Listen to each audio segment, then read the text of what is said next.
How are you? Very well. We've been called by security.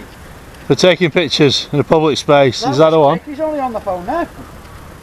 Yeah, that's fine. So, what are we taking pictures of today then? Anything and everything from a public space. So why are you taking pictures inside a building which isn't a public place? No, if you see a nice chandelier or something like that.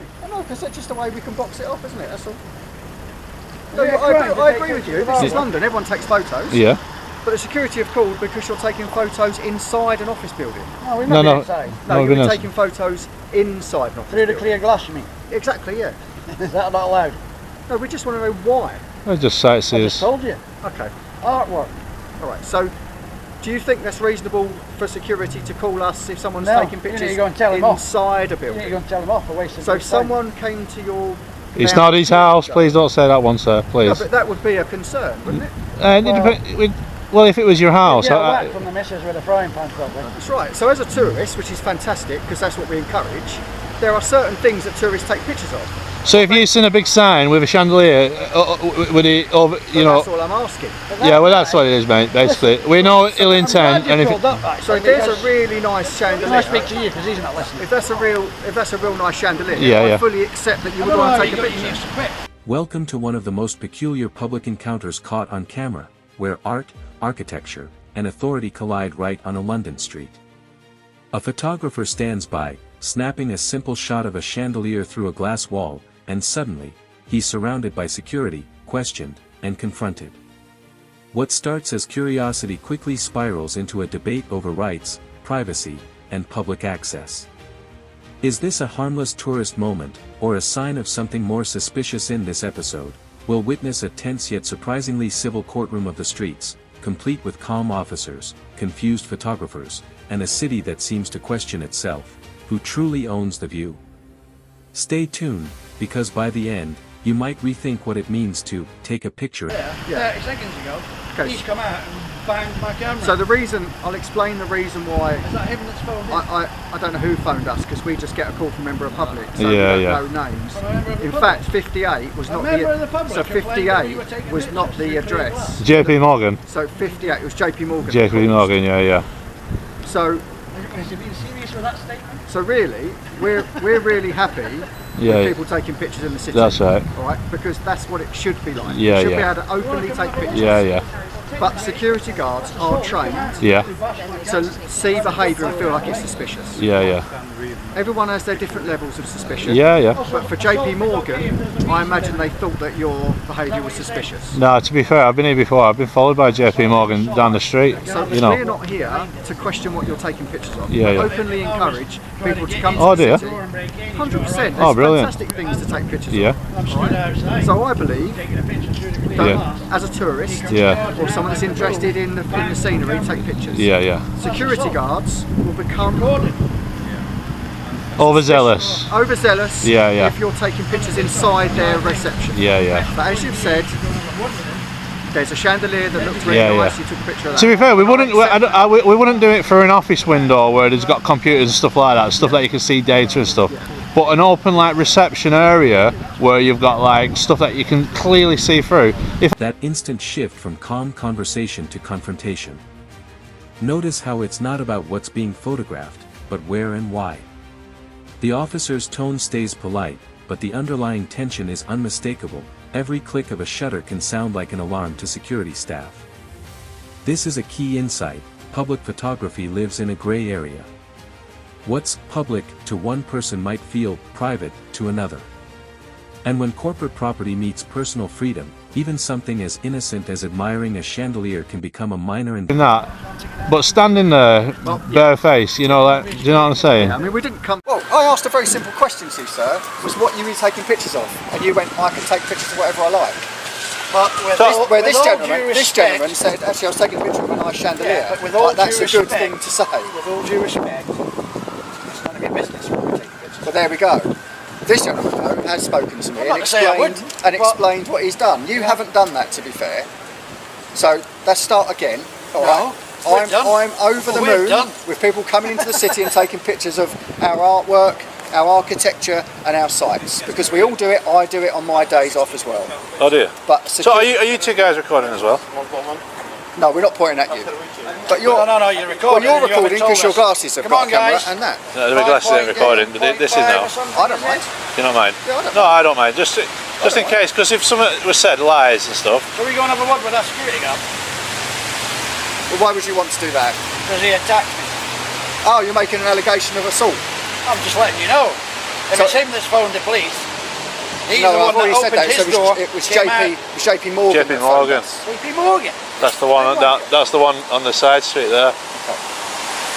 So there is. A rare moment of honesty, even the officers admit that sometimes, security guards can be overzealous. That's the word. Overprotection wrapped in good intentions. The conversation subtly acknowledges that suspicion isn't always about danger, it's often about perception. Think about it. What if curiosity itself has become suspicious in modern cities? What if simply looking too long can make someone uncomfortable? This is where the court of public opinion divides, between those protecting safety, and those defending freedom of observation. Yeah, well, that's unacceptable. That's unacceptable, and I'm more than happy to have a conversation with him about that. But what we were talking about is that all we want to know is that there isn't anything suspicious, because that's our job. Okay? Yeah. If you called us because you were worried about something, we would turn up and deal with it for you. That's all we're doing now. I'm happy with you guys and what you've said. You're right, you don't have to tell me anything. I don't. Okay? But you have, and you've been helpful. So I'm going to go and have a chat with that security guard about what you've said. But I need to be sure. Tell him not to come out. I need to be sure, because it's important that you're not the victim of anything. No. So you're not. Come out. He's bashed the camera out of the way. You know, Okay. Because he's not allowed to take pictures, so he's gone bang with the Okay. camera. Well, that isn't acceptable, Well, and that's not what we want people to be doing. I can take you on a chip. Are you sure? Yeah, just let him know not to do that.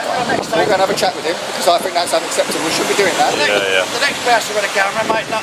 They might hit back. If you know what I mean. Obviously, I haven't heard his side of the story, but All he I can will tell go you and is speak to him we and were just taking explain pictures that. through the clear glass. That's all he can tell. Yeah, maybe he should call us if he has a problem. And what we JP. do, we have a bit of fun with overzealous people who tell us that we can't, basically. So I think you can guess where we're going with that, right? So if someone, I do, 100%. because like some people, I've What witnessed. we're watching here isn't just a conversation, it's a case study in escalation management. Both sides have valid points, security's job is vigilance, and the photographer's right is lawful observation. But tone, body language, and framing turn small misunderstandings into big moments.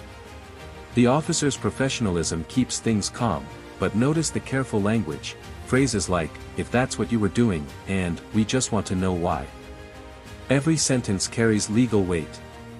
It's not aggression, it's controlled curiosity wrapped. A different side of the building, because I'd be like, she might feel threatened by a security guard. But we understand the movements, we understand the YouTube, we understand all of that, and that's a daily thing. We deal with those, we deal with auditors, and we deal You're with being those. presumptuous here. No. He said he likes to challenge people that challenge him. Yeah, So that's fine. So we are used to that. Yeah. And believe me, if we are on your side, you are allowed to come and take pictures. Yeah.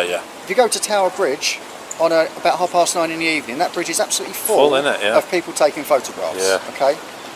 But at the same That isn't time, the like issue. it's like we could capture That's why I stuff. find it strange. You asking, what are you taking pictures of? Does it matter what we were taking pictures of? Is there something here that we're not allowed to take pictures of?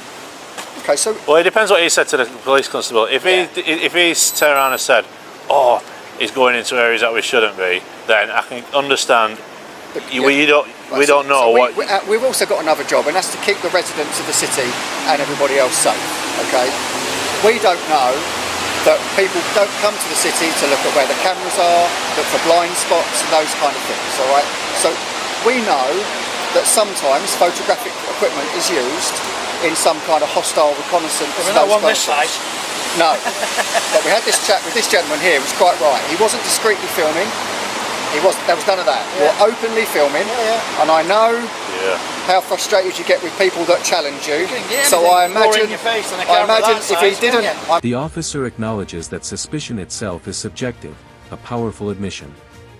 What one person sees as security risk, another sees as simple enthusiasm. In law enforcement, that's called reasonable suspicion, but who defines what's reasonable?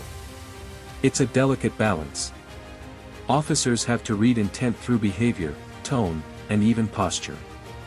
But as we see here, they also carry empathy, recognizing that not every camera is a weapon, and not every question is a challenge. This is the gray area where civil liberty and safety overlap, and it's fascinating to see. I know. Bit of comedy, but So have you, changing the subject slightly, have you managed to get down to the parade? Well, we went down before, but I was going to get down, but I dropped my egg. I didn't have eggs to throw.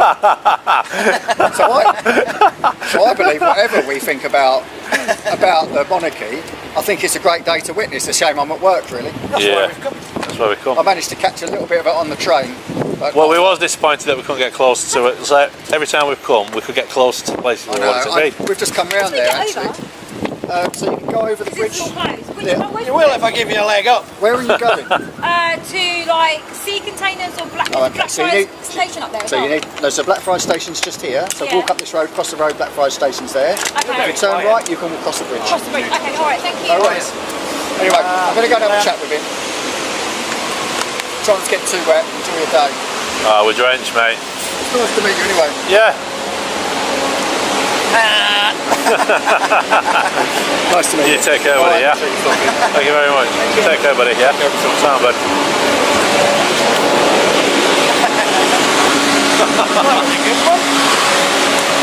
Like that, the tension eases. What began as confrontation morphs into mutual understanding. Both sides learn something. Curiosity doesn't have to clash with caution. The officer's willingness to speak to the guard shows the power of accountability in action. What's remarkable here is how ordinary people, not judges or lawyers, manage to negotiate civility on the street. This is conflict resolution at its simplest and most human level. It's a reminder that authority, when tempered by respect, restores trust, not by force, but through the courtroom logic of the streets, the explanation behind the caution. The officer articulates a reality few consider: hostile reconnaissance. It's not paranoia, it's pattern recognition. Cameras can be both creative tools and instruments of surveillance. Yet, the distinction lies in intent. The tourist films for beauty, the spy films for strategy. And in between those two extremes lies a whole spectrum of human behavior. That's what this case quietly exposes: not right versus wrong, but perception versus tales into evening. One truth stands out: respect and restraint are the cornerstones of public harmony. What began as a simple photograph turned into a real-world debate about freedom, safety, and understanding. This encounter, though small, mirrors larger social questions. How do we balance transparency with privacy? How do we protect without overreaching?